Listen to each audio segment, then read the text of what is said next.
যেই ব্যক্তি একটা আলেমের গর্দান নেওয়ার জন্য 10 লক্ষ টাকা ঘোষণা করতে পারে, আমরা ওপেনলি বলতে পারি ও আলেম নয়, মানুষ নয়, ও হলো শয়তান। ঠিক না? আমার নিয়ামত ভোগ করার পরেও আমি রব্বে কারীমের বিরুদ্ধে কথা বলবে, কোরআনের বিরুদ্ধে কথা বলবে, রাসূলের সুন্নাহর বিরুদ্ধে কথা বলবে, আলেম ওলামার বিরুদ্ধে কথা বলবে, এমন লোক বাংলার জমিনে আছে না নাই? আরো জোরে বলেন, আছে না নাই? এই যে কয়েকদিন আগে এক ভণ্ড, আমরা তো মনে করি জামা টুপি পরলেই বুঝি বড় আলেম হয়ে যায়, কিন্তু না না না, তার ভিতরের আকীদাকে আমরা যাচাই করতে হবে। কি বলেন ঠিক কিনা? বাংলার এক ভণ্ড বলেছে, এই বাংলাদেশের মধ্যে কত মুফাসসির আছে, কত বক্তা আছে, কত উলামায়ে কেরাম আছে, আমরা কারো দলীয় ভাবে কাউকে আমরা ভালোবাসার দরকার নাই, আলেম হিসাবে প্রত্যেকটা মানুষকে আমার শ্রদ্ধা করা আমার একান্ত দায়িত্ব এবং কর্তব্য। কি বলে ঠিক কিনা? নবীজি বলেছেন, ক্বালান নবী সাল্লাল্লাহু আলাইহি ওয়াসাল্লাম, কুন আলিমান আও মুতাআল্লিমান আও মুস্তামিআন আও মুহিব্বান ওয়া লাম তাকুন খামিস। নবীজি বলেন, ও উম্মতেরা শোনো, কুন আলিমান, তুমি আলেম হয়ে যাও। আলেম হওয়া সম্ভব হয় নাই, তোমার কিসমতে জুটে নাই। আও মুতাআল্লিমান, আলেমের ছাত্র হয়ে যাও, আলেমের ছাত্র হয়ে যাও, আলেমের কাছ থেকে তালিম গ্রহণ করো। আলেম যেইভাবে চলার জন্য তোমাকে দিক নির্দেশনা দিচ্ছে সেইভাবে চলো, সেটাও তোমার সুযোগ হয় নাই, তোমার কিসমতে সেটাও জুটো নেই। আও মুস্তামিআন, আলেমকে অনুসরণ করো, তোমার আত্মীয় স্বজন যারা আছে তাদের মধ্য থেকে একজনকে আলেম বানাও, তাও তোমার হয় নাই।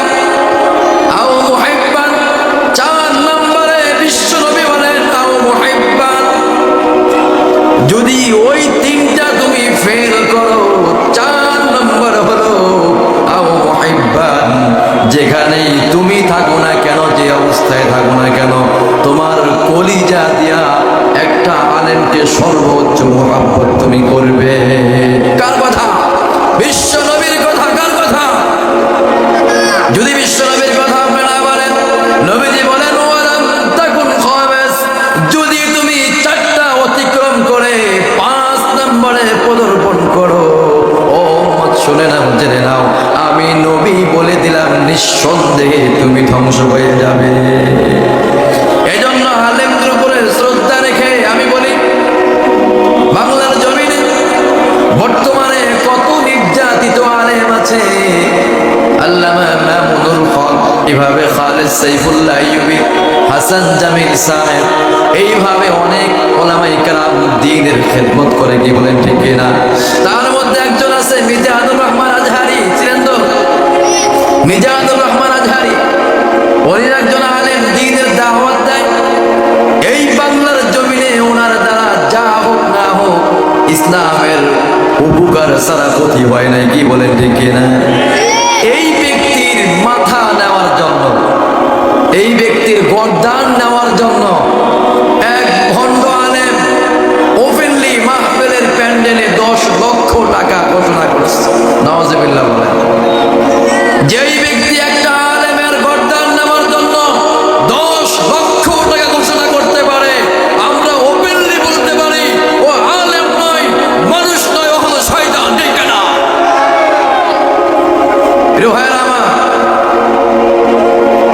আমাদের বুঝতে হবে, যেই ধরনের আলেম হোক না কেন, যেই ঘরদার হোক না কেন, যার মধ্যে কোরআন আছে, যার সিনার মধ্যে কোরআন আছে, বিশ্ব নবীর সুন্নাহ আছে, সেই আমার ভাই। ঠিক কিনা? হক আলিয়া, হক কওমি, ঐক্যবদ্ধ হওয়া লাগবে।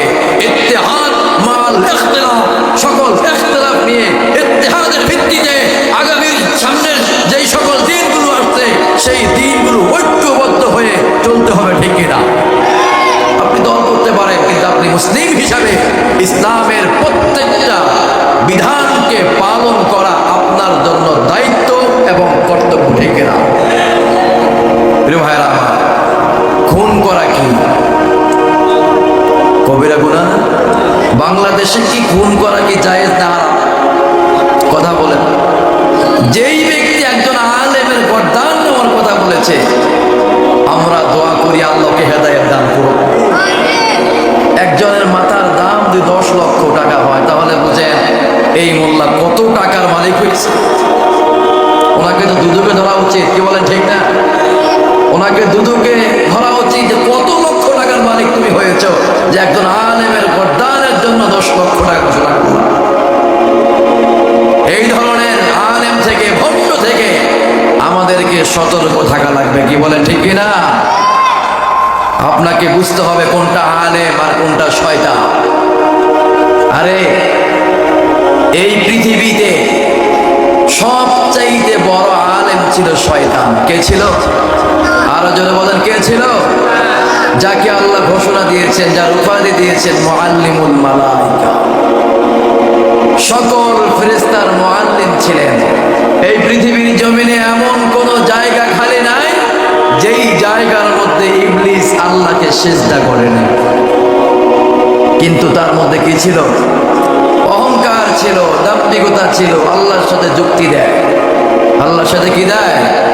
যুক্তি দেয়। প্রিয় ভাইরা আমার, আমি সেই দিকে যাব না। আমি যে আয়াত নিয়েছি সূরাতুত তাওবা, সূরা তাওবার 111 নম্বর আয়াত আমি আপনাদের সম্মুখে তেলাওয়াত করেছিলাম। সে আয়াত সম্পর্কে কিছু কথা বলার চেষ্টা করব। ওমা তাওফীকি ইল্লা বিল্লাহ, বলি আমিন। রব্বুল আলামিন কিয়ামতের ময়দানে আপনাকে আমাকে তার নিয়ামত সম্পর্কে প্রশ্ন করবেন। যে হায়াত দিয়েছেন, এটা কি আল্লাহর নিয়ামত নয়? কথা বলেন, কথা বলেন। কথা বলার শক্তি দিয়েছেন, এটা কি আল্লাহর নিয়ামত নয়? শোনার মতো শ্রবণ শক্তি দিয়েছেন, এটা কি আল্লাহর নিয়ামত নয়? এই সকল নিয়ামত সম্পর্কে আপনাকে কিয়ামতের ময়দানে আল্লাহ প্রশ্ন করবেন। আল্লাহ তাআলা বান্দাকে সতর্ক করার জন্য বলছেন, বান্দা শোনো, তুমি যা করো না কেন, কখন তুমি আমল করছো, কখন তুমি গুনাহের কাজ করছো, আমি কিন্তু সব ভিডিও আকারে ধারণ করতেছি। আল্লাহ তাআলা বলেন, শোনো, فمن يعمل مثقال ذرة خيرا يره ومن يعمل مثقال ذرة شرا يره। الله أكبر। রব্বুল আলামিন বলে, বান্দারে শোনো, এই পৃথিবীর জমিনে তুমি যদি আমি আল্লাহকে রাজি খুশি করার জন্য, আমার হাবিবকে সন্তুষ্ট করার জন্য তুমি যদি বিন্দু পরিমাণ নিয়ে কামল বান্দা তুমি করো, কিয়ামতের ময়দানে সেই বিন্দু পরিমাণ নিয়ে কামল আমি আল্লাহ তাআলা তোমার হাতে তুলে দিব। শুধু তোমাকে নেক আমলগুলো দিব তা নয়, যদি তুমি দুনিয়ার জমিনে বসে বিন্দু পরিমাণ বদ আমল করো, গুনাহের কাজ করো, ইসলামের বিরুদ্ধে কথা বলো, কোরআনের বিরুদ্ধে কথা বলো, রাসূলের সুন্নাহর বিরুদ্ধে কথা বলো, ও বান্দা জেনে রাখো, শুনে রাখো, দুনিয়ার জমিনে তুমি তোমার প্রভাবের কারণে, তোমার ক্ষমতার কারণে, তোমার বরত্বর কারণে বেঁচে যাইতে পারো ঠিক, কিন্তু আমি আল্লাহর কাছ থেকে বাঁচা সম্ভব হবে না। গুনাহের আমলনামাগুলো দিব। রব্বুল আলামিন বলেন, শোনো, এই পৃথিবীর জমিনে আমি তোমাদেরকে পাঠিয়েছি একমাত্র আমার গোলামি করার জন্য। এই পৃথিবীর জমিনে সারা জীবন থাকবে না, না, না। আল্লাহ তাআলা বলেন, ওয়ামাল হায়াতুদ দুনিয়া ইল্লা লাইবুন ওয়া লাদ-দারুল আখিরাতু খায়রুন লিল্লাযীনা ইয়াত্তাকুনা আফালা তা'কিলুন। আল্লাহ তাআলা বলেন, বান্দারে শোনো, এই পৃথিবীর জমিনে আমি তোমাকে যখন পৃথিবীর জমিনে পাঠিয়েছি, তখন আমি তোমার বয়সের সীমাবদ্ধতা, তোমার বয়স তুমি কত বছর পাবে, তোমার বয়সের সীমা নির্ধারণ করে দিয়েছি। যখন তোমার সময় শেষ হয়ে যাবে, 1 সেকেন্ড আগেও নয়, 1 সেকেন্ড পরেও নয়, ঠিক সময় আমি মালিক সুতা টান দিয়ে তোমাকে আমার দরবারে নিয়ে আসবো। এই দুনিয়ার জমিনে সারা জীবন থাকবে না, না না। এই দুনিয়ার জমিন হলো তোমার জন্য একটা পরীক্ষার হল মাত্র। পৃথিবীর জমিনে যেইভাবে ছেলেরা পরীক্ষা দেয়, পরীক্ষার জন্য একটা সময় নির্ধারণ আছে না নেই? আরো যদি বলেন আছে না নেই? একটা সময় নির্ধারণ করা আছে, সকাল 10টা থেকে 1টা পর্যন্ত পরীক্ষা দেবে।